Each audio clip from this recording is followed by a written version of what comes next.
8 functional expert suggested by Taylor R. अब देखते हैं कि टेलर ने बोला तो सही कि मिनिमम 8 फंक्शनल एक्सपर्ट्स होने चाहिए।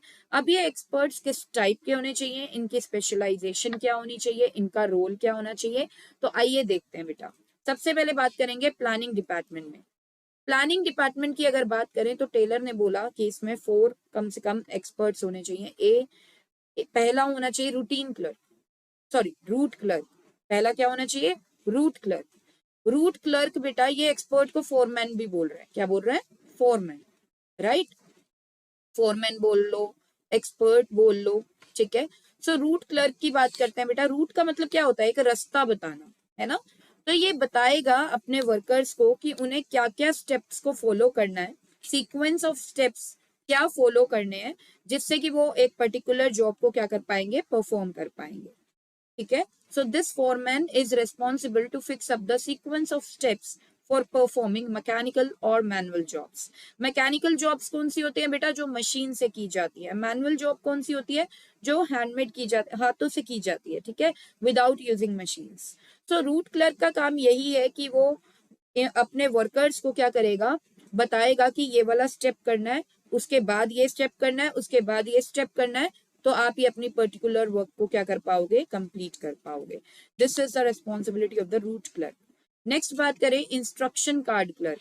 इंस्ट्रक्शन तो आप समझ ही गए होंगे, है ना, गाइडेंस देना किसी को कि काम करते टाइम किन चीजों का ध्यान रखना है, किन चीजों को केयरफुल होके लेना है और किन को हम लाइटली भी ले सकते हैं, है ना। सो इंस्ट्रक्शन कार्ड क्लर्क आपको इंस्ट्रक्शंस देगा, गाइडलाइंस देगा, जो कि जरूरी है जॉब को एक स्पेसिफाइड मैनर में कंप्लीट करने के लिए, स्मूथली जॉब को कंप्लीट करने के लिए। So this foreman is responsible for giving general instructions or guidelines necessary to carry on the job in a specified manner. Next, time and cost clerk. ये नाम से ही पता लग रहा है, ये आपको बताएगा कि मिनिमम कितने टाइम में आपको जॉब को क्या करना है, कंप्लीट करना है, आपको स्टार्ट कब करना है जॉब को और कब आपको जॉब को कंप्लीट करना होगा, टाइम बता देगा मतलब। नेक्स्ट, कॉस्ट शीट बताएगा एवरी जॉब से रिलेटेड कि आपको कोई पर्टिकुलर टास्क आप कर रहे हो, उस टास्क को आपको कितने एक्सपेंसेस के अंदर, कितनी कॉस्ट के अंदर कवर अप करना है। So this foreman is responsible to fix up the time for starting and completing of job. He also prepares a cost sheet for every job. हर एक जॉब के लिए ये कॉस्ट शीट भी prepare करता है। Next one, disciplinarian. Disciplinarian ये देखता है कि हर कोई जो भी वर्कर है वो ढंग से जॉब को कंप्लीट कर रहा है, रूल्स एंड रेगुलेशंस को फॉलो करते हुए जॉब को वो कंप्लीट कर रहा है।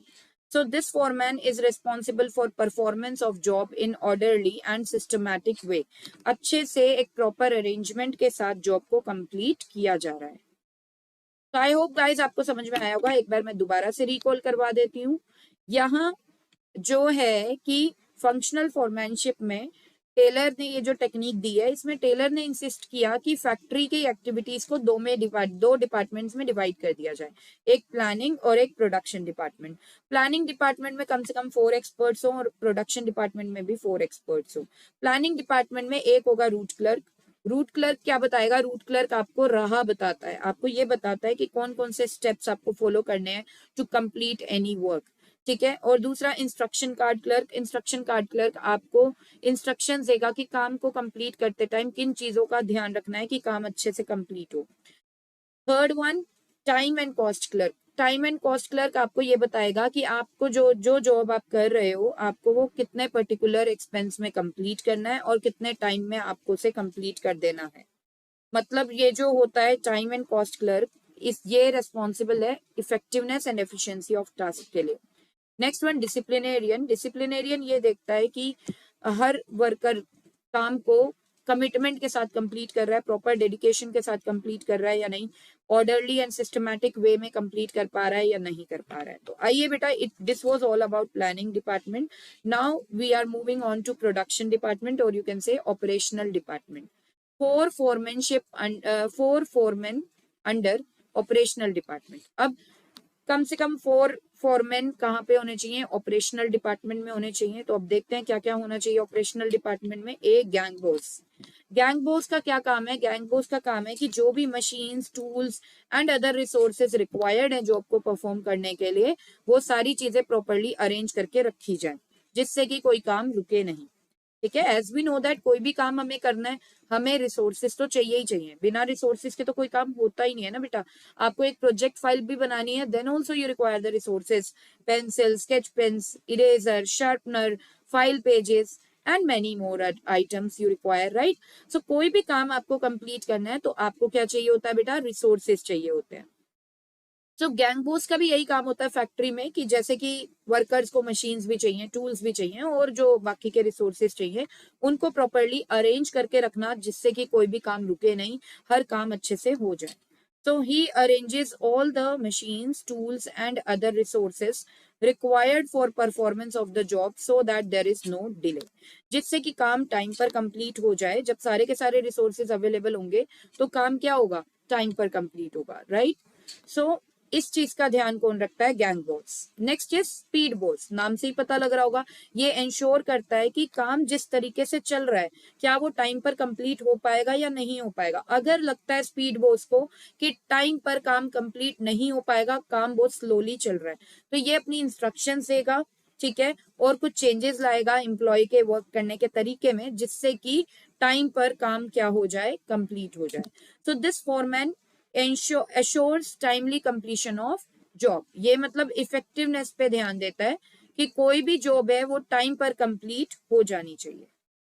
Next, repair boss. नाम से पता लग रहा है ना बेटा, रिपेयर बॉस, कि अगर मशीन्स या टूल्स में से कोई प्रॉब्लम हो जाती है, ठीक है, सो वो कौन ठीक करेगा, कौन रिपेयर करेगा? उसे रिपेयर करेगा रिपेयर बॉस।